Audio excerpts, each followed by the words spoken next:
Hello everyone, welcome back to my YouTube channel. मैं हूं आपकी दोस्त, आपकी मेंटोर साक्षी भारद्वाज। जैसे कि लास्ट वीडियो में हमने अपने टॉपिक लर्निंग कर्व है ना, अधिगम वक्र को कंप्लीट किया था, और जिन लोगों ने भी अभी तक उस टॉपिक को नहीं देखा है तो वो मेरे चैनल पर जा करके उसको देख सकते हैं। ठीक है, हमारा आज का जो इम्पोर्टेंट टॉपिक है आपने थंबनेल पर देख ही लिया होगा, ट्रांसफर ऑफ लर्निंग यानी कि अधिगम का स्थानांतरण। ठीक, इसमें अपने टॉपिक को स्टार्ट करने से पहले मैं आपको ये बता देना चाहती हूँ कि ये जो आपका टॉपिक है ये स्पेशली सीटेट और रीट के लिए तो बहुत ही यूजफुल है। उसके साथ ही साथ टीचिंग के अदर एग्जाम लाइक आपका यूपी टेट, आपका super TET, KVS, GSSV, TGT, PGT and NET सबके लिए यूजफुल होने वाला है। तो बिना देरी करते हुए हम अपना आज का ये टॉपिक स्टार्ट करते हैं। ठीक, जैसे कि हमने बताया ट्रांसफर ऑफ लर्निंग, तो हम सबसे पहले हम इसमें क्या देखेंगे कि आपका अधिगम स्थानांतरण होता क्या है ना। तो देखिए क्या होता है कि जब एक परिस्थिति में है ना, एक परिस्थिति में सीखा गया ज्ञान, कौशल या आपका विषय या कोई भी आदत, जब आप उसको दूसरी परिस्थिति में है ना, दूसरी परिस्थिति में आप अपने उस ज्ञान को, अपने उस कौशल को या अपनी जो भी आदत है उसको जब आप दूसरी परिस्थिति में क्या कर देते हो, उसको प्रयोग कर देते हो, तो वो आपका क्या कहलाता है, वो आपका ट्रांसफर ऑफ लर्निंग कहलाता है ना। जैसे कि अगर मैं यहाँ पर एग्जाम्पल देती हूँ, ठीक, जैसे कि अब जैसे मैं ही पढ़ा रही हूँ आपको, साइकोलॉजी पढ़ा रही हूँ है ना, मनोविज्ञान पढ़ा रही हूँ, तो अब आप लोग क्या कर रहे हैं, मुझसे जो मेरा ये जो स्किल है, मतलब आप मेरे से यहाँ पर नॉलेज ले रहे हैं, ज्ञान प्राप्त कर रहे हो, मतलब सीख रहे हैं, फिर आप क्या करेंगे, आप इसको अपने अलग अलग जो एग्जाम होंगे है ना, तो आप उसमें आप उसे मतलब लर्न कर लेंगे, फिर आप उसमें जब आपका एग्जाम होगा तो आप उसमें तो यूज करोगे उसको। क्यों, आप क्यों सीख रहे हो, आप कहीं पढ़ने क्यों आ रहे हो है ना, इसीलिए तो आप मुझसे पढ़ रहे हो, आप सीख रहे हो उस चीज को। और फिर ये क्या हो रही है, ट्रांसफर ऑफ लर्निंग ही तो हो रही है। मैं आपको पढ़ा रही हूँ और आप मेरे से नॉलेज ले रहे हो, तो ये ट्रांसफर ऑफ लर्निंग है। अब उसका आप अलग अलग परिस्थितियों में आप जो ज्ञान सीख रहे हो मुझसे, तो उसका आप क्या करोगे, अलग अलग कंडीशन में अपने उस ज्ञान का, अपने उस नॉलेज का क्या करोगे, यूज करोगे है ना। ठीक है, जैसे कि अब आपका जैसे एग्जाम है, चाहे आपका सीटेट हो, यूपी टेट हो या कोई सा भी एग्जाम हो टीचिंग का या है ना, तो उसमें आप उसमें जैसे साइकोलॉजी अपने याद कर ली, फिर आप अपने एग्जाम में उसे करके आओगे नहीं आओगे, तो ये क्या है, ये आपकी ट्रांसफर ऑफ लर्निंग ही तो हुई। ठीक है, तो ये तो हो गया हमारा ट्रांसफर ऑफ लर्निंग होता क्या है ना।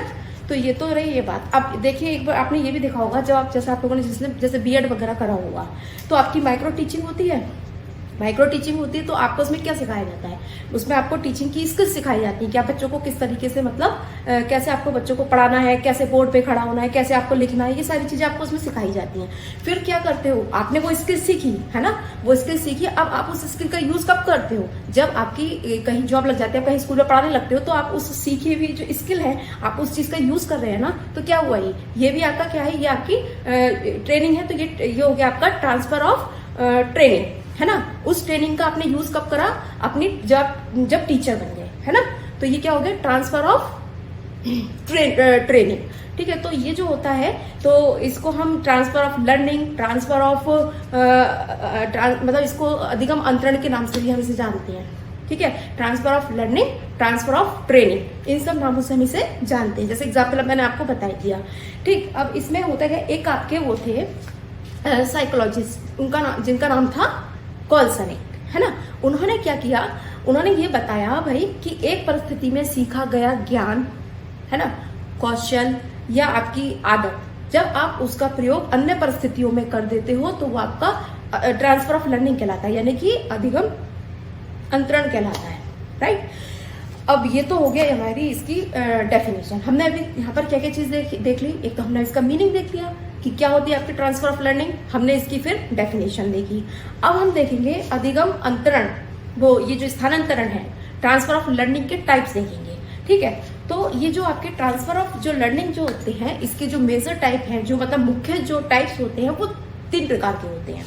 ठीक है, इसके जो टाइप्स होते हैं, types of transfer of learning, यानी कि जो इसके मेजर टाइप है, जो इसके जो मुख्य टाइप होते हैं, वो हमारे 3 टाइप्स होते हैं। कौन कौन से, positive transfer of learning, negative transfer of learning, और थर्ड आपका जीरो ट्रांसफर ऑफ लर्निंग। ठीक है, अब हम इनको तीनों को एक एक करके यहाँ पर डिस्कस करेंगे।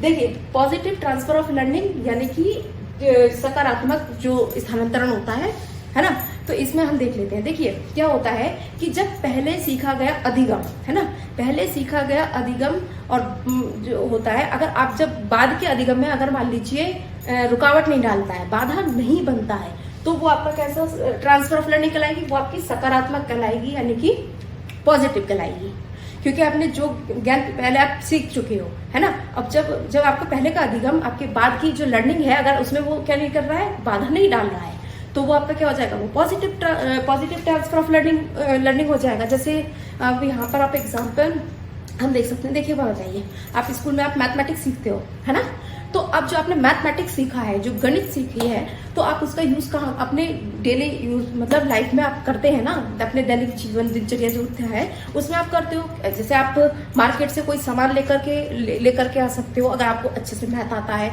ठीक है, आपके घर वालों ने आपसे कोई चीज मंगाई, आपको पैसे दिए, तो आप उसका मतलब अच्छे से हिसाब किताब करना सीख जाते हो।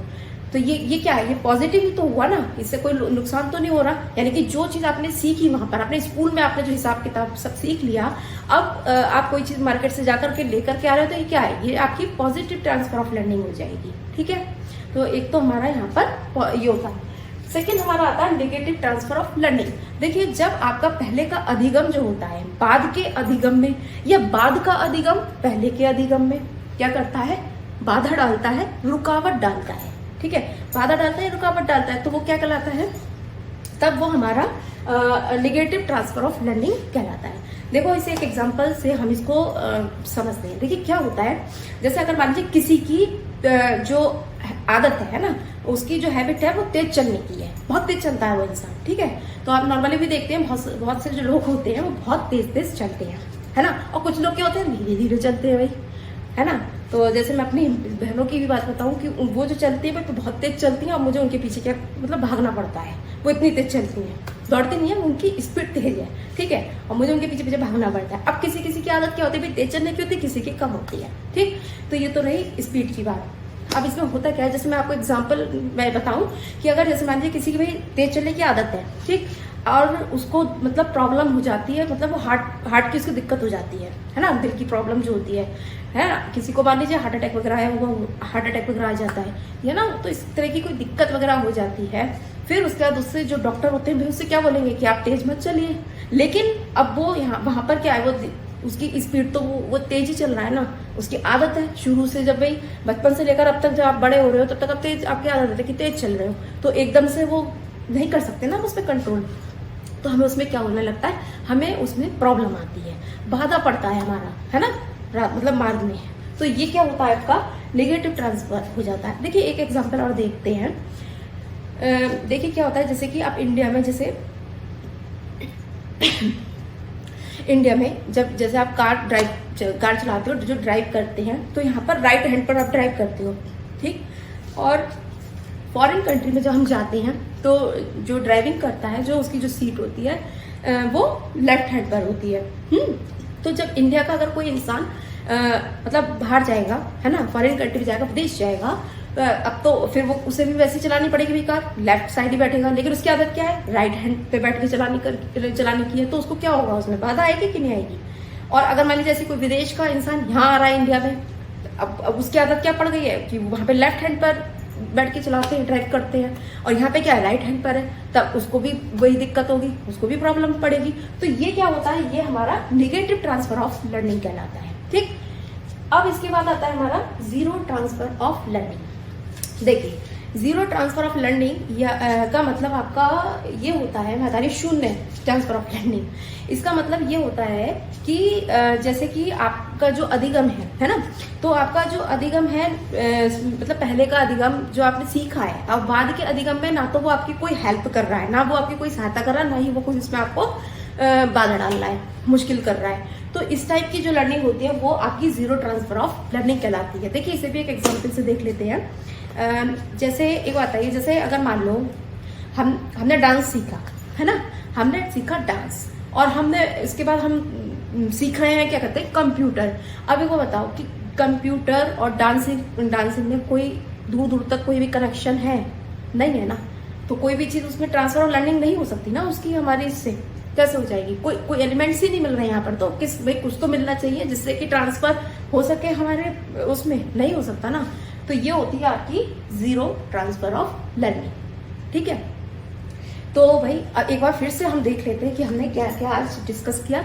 आज हमने देखा ट्रांसफर ऑफ लर्निंग, यानी कि अधिगम स्थानांतरण के पहले हमने अर्थ को जाना कि भाई क्या होता है। अधिगम स्थानांतरण क्या है? जैसे आप कोई चीज सीखते हो, है ना, कोई भी स्किल सीख रहे हो, कोई भी नॉलेज ले रहे हो, कोई भी विषय सीख रहे हो, आप उसका प्रयोग अन्य परिस्थिति में भी कर दे रहे हो, उस अपनी नॉलेज का प्रयोग कर रहे हो दूसरी परिस्थिति में, तो क्या हो जाएगा? वो ट्रांसफर ऑफ लर्निंग हो जाएगा। जैसे अभी मैंने आपको एग्जांपल दिया कि मैं आपको पढ़ा रही हूँ, तो आपने मुझसे आप ज्ञान ले रहे हो, तो ये आपने अपने ये जो साइकोलॉजी आप जो सीख रहे हो, आप उसका यूज कहाँ करोगे? अलग अलग परिस्थितियों में करोगे, यानी कि आपके अलग अलग जो एग्जाम होंगे जहां पर आपसे साइकोलॉजी पूछी जाएगी, जैसे आपका CTET हो गया या आपका UPTET हो गया, रीट हो गया, ठीक है, कोई सा भी एग्जाम हो गया, कॉम्पिटेटिव एग्जाम, तो आप जहां जहां आपसे साइकोलॉजी पूछी जाएगी वहां आप इसका यूज करोगे ना, तो क्या हुआ? ये आपका ट्रांसफर ऑफ लर्निंग होता है। ठीक है, फिर हमने देखा कि भाई ट्रांसफर ऑफ लर्निंग के टाइप्स देखिए, जो मेजर टाइप है, जो मुख्य टाइप होते हैं, वो 3 तरीके के होते हैं।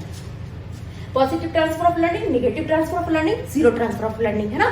तो पॉजिटिव ट्रांसफर ऑफ लर्निंग में क्या था? जब आपका पहले का अधिगम बाद के अधिगम में जब कोई बाधा नहीं डालता है, जब उसकी हेल्प करता है, आपकी सहायता करता है, तो वो जब सहायता करता है तो वो आपकी क्या होती है? पॉजिटिव ट्रांसफर ऑफ लर्निंग होती है।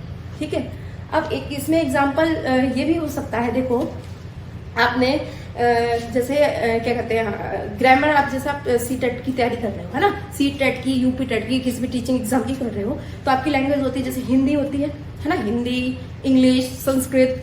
तो आपने देखा होगा कि हिंदी की जो ग्रामर है और जो संस्कृत की ग्रामर है ना, अगर आपने हिंदी की अच्छे से ग्रामर कर ली तो आप संस्कृत की बहुत सी सारी, मतलब बहुत से जो ग्रामर के टॉपिक ऐसे हैं सेम होते हैं, ग्रामर थोड़ी ना चेंज हो जाएगी।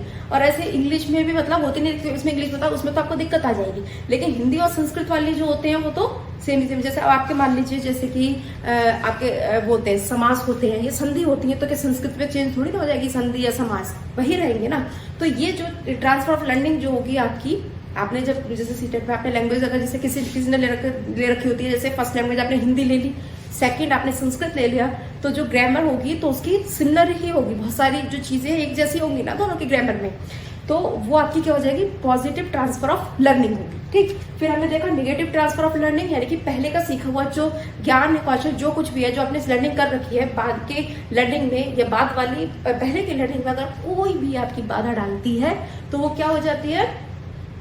क्या होती है वो? तब वो आपकी नेगेटिव ट्रांसफर ऑफ लर्निंग कहलाती है। जैसे मान लीजिए आप इंडिया में रहते हो, फिर आप यहाँ पे कार ड्राइव करते हुए राइट हैंड पर कर रहे हो, फिर आपको क्या कहते हैं, कई सालों बाद जैसे मतलब आप बड़े हुए तो आप बाहर विदेश में शिफ्ट हो गए जाकर के, फिर वहां पर आपको दिक्कत आएगी ना, क्योंकि आपकी आदत थी यहाँ पर कैसी थी भाई, राइट हैंड पर चलाने की थी, वहां पर आपको उस तरीके की थी, या आप वहां से यहाँ आ रहे हो, तो इसमें क्या है? बाधा पड़ रही है, तो ये आपका क्या हो जाएगा? नेगेटिव ट्रांसफर ऑफ लर्निंग हो जाएगा। या फिर जैसे मैंने स्पीड वाला आपको एग्जाम्पल दिया था, है ना, कि स्पीड अगर आपकी तेज है, ठीक है, अगर किसी की स्पीड तेज है, अगर उसको दिक्कत हो जाती है, कोई प्रॉब्लम हो जाती है ना, हार्ट की दिक्कत हो जाती है, उसको प्रॉब्लम हो जाती है, तो डॉक्टर उसको मना करेगा, लेकिन फिर उसकी चलने की आदत क्या है? तेज है, अब तक वो तेज ही चल रहे हैं, अब वो एकदम से धीरे नहीं चलेंगे ना, उसको वो क्या होगा? उसको परेशानी होगी उसमें, उसे कम करने में अपनी ही स्पीड को। ठीक है, तो हो गया। अब जीरो ट्रांसफर ऑफ लर्निंग क्या होता है कि जब आपका पहले सीखा हुआ गया जो अधिगम होता है, बाद के अधिगम में ना तो आपकी कोई हेल्प कर रहा है, ना ही कोई वो आपको नुकसान कर रहा है, मतलब बाधा पहुंचा रहा है, तो वो जीरो ट्रांसफर ऑफ लर्निंग होती है। जैसे कि मैंने अभी आपको बताया, आपने 2 स्किल सीखी जिनका कोई एक दूसरे से करेक्शन ही नहीं है। ठीक है, आपने जैसे मैंने बताया कि आपने मान लीजिए डांस सीखा, एक जगह आपने कंप्यूटर सीखा, तो इन दोनों का कोई लेना देना है नहीं है। ठीक है, तो इसलिए यहाँ पर कौन सी आपकी लर्निंग कहलाएगी?